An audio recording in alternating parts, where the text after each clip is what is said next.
Hi guys, Anime Gypsy here with another One Piece discussion video. Now in this video I'll be discussing the Whole Cake Island arc. Now overall I broke up the arc into 11 separate pieces that I basically have on paper right here, and I'll be discussing each one of these pieces in a short little thesis and the importance of these particular pieces and why they are there. Overall, I have good things to say and bad things to say, and I'll give my overall thoughts at the very end. Okay, so the first part is the Kokuo Island bit of the arc, and in that particular bit, I like how the character dynamic is put into play, or as we thought, the character dynamic for Pudding is put into play, where we see Pudding's persona, and we think we're perceiving what she really is, and that builds up the conflict later on between, you know, Sanji and Pudding and the crew and all that jazz. Now this bit is also important because it sets up characterization for Pedro. This is where we see how Pedro is a very critical person that doesn't just give in to any particular idea and is very skeptical. This is seen when he basically says that he would rather kill Pudding because he doesn't trust her, and that also builds up to the fact that he has history with the Big Mom pirates. Now, that aside, the next bit. Oh, this is also where the plan to kidnap Sanji and leave is formed. The next bit is the Seducing Wood / Mirror World. This is an essential part not only to the arc, but to the entire One Piece series. And the reason I am stressing this is because this is where we get a sense as to the power dynamic in One Piece.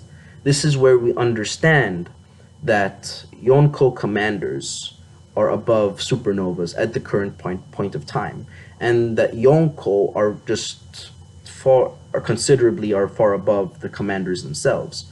This is where we get introduced to Big Mom's ability having Zeus and Prometheus when Pound explains it. This is where we were told about Uruj and Snack, and overall this is a very important and pivotal part of the overall One Piece story.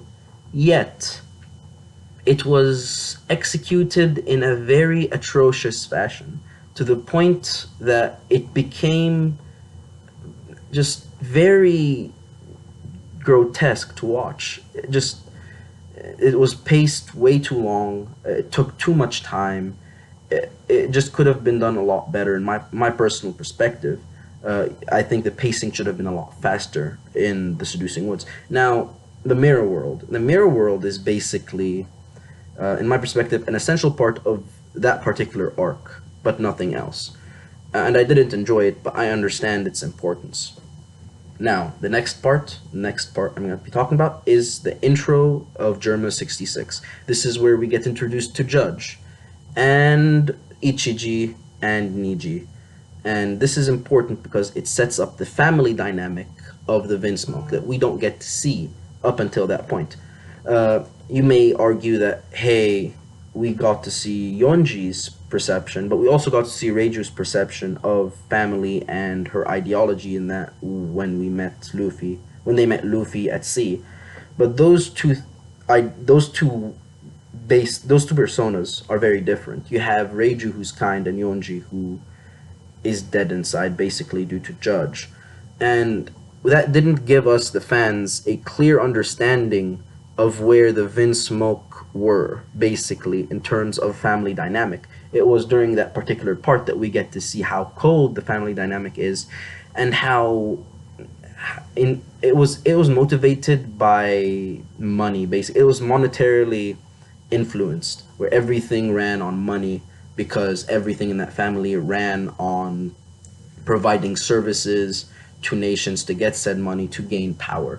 So it was all power based, and the only person that actually had any sort of say to what happens in that particular family was Judge, and that shows a hierarchical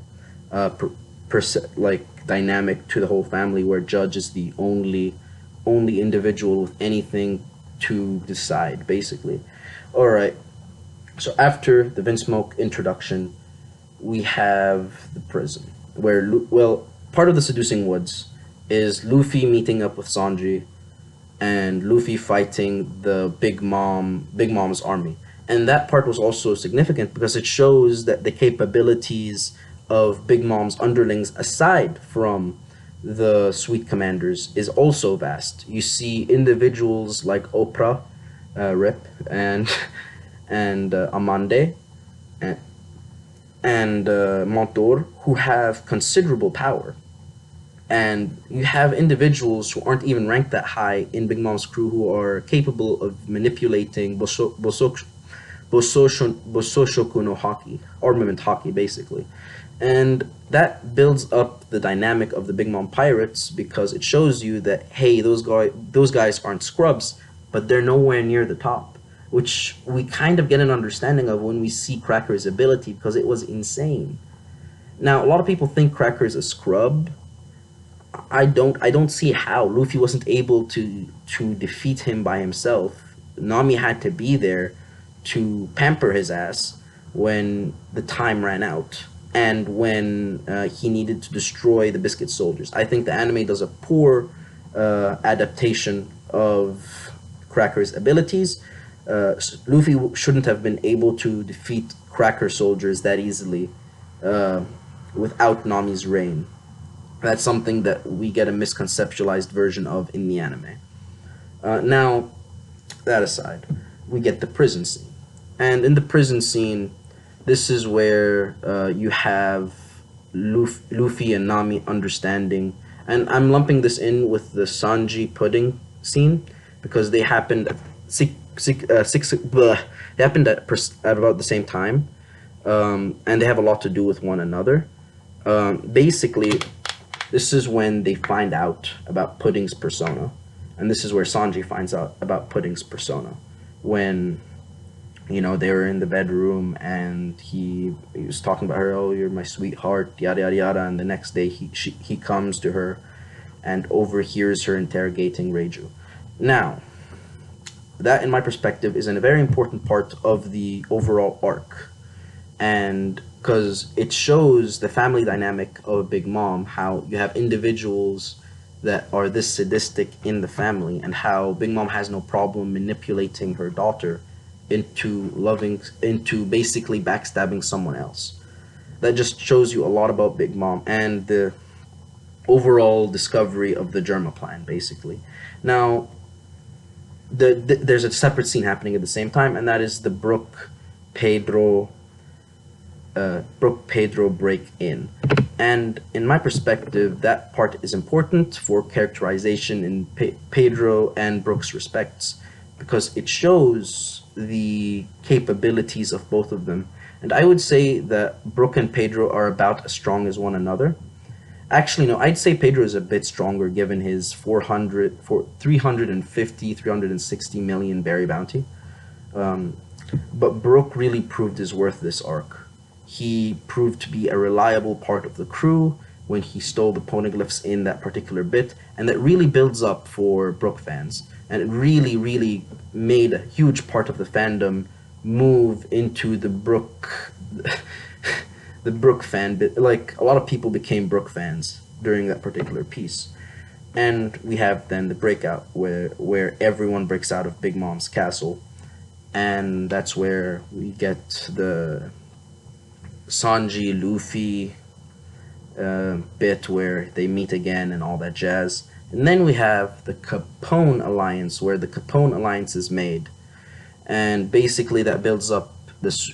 That is basically fuel for the supernovas. It shows that supernovas may have ulterior motives, even if they are loyal. It shows that the supernovas are capable, they are organized, and overall it builds up for Brook's characterization because you have an individual like Brook who has a crew of some odd 100 people, and he's well organized. Shows how he has a family dynamic within his own crew, how the whole thing with him and Chiffon is working, him and Pez and all that jazz.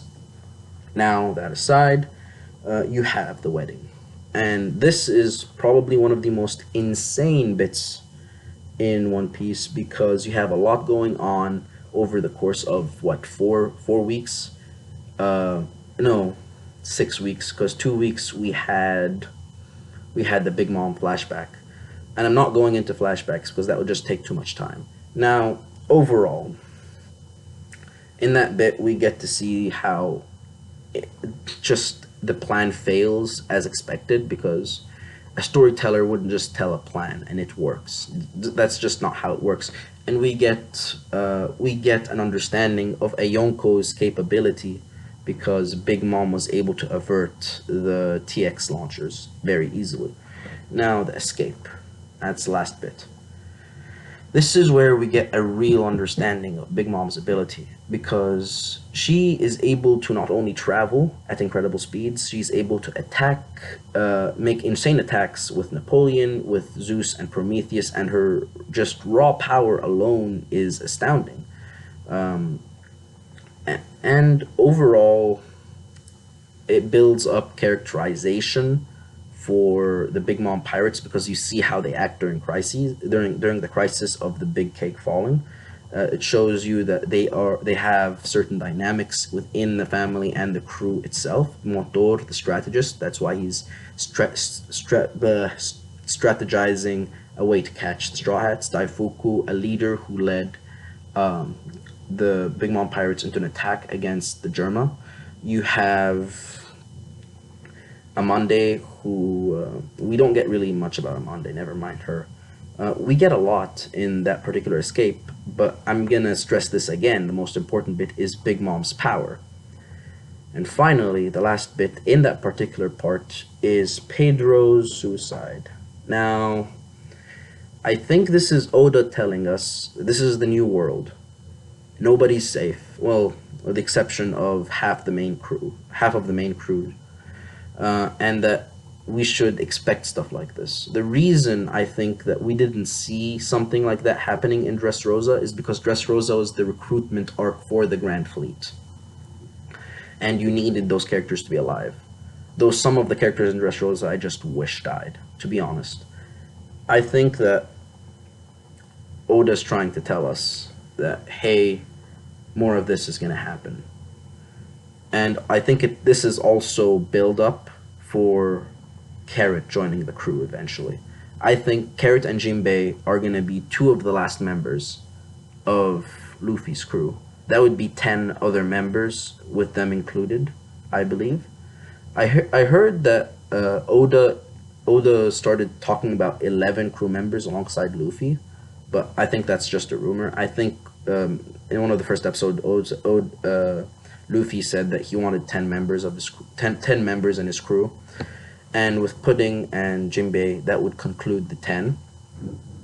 Now, overall, this chapter had an odd pacing. It took so much time, and but it was enjoyable because it made us understand the One Piece world better. In terms of world building, the Whole Cake Island arc is essential because it shows us the dynamic of the four Yonko, of their commanders, of the vast difference between the Yonko and the Supernova. Just it's blatant, and you also have a lot of stuff that is just thrown our way, and I obviously don't have time to talk about everything. If you want to hear more about the Big Mom Pirates, you could check a video I'm going to put in the description below that I made previously. And until next time, this is Anime Gypsy, and I'm out.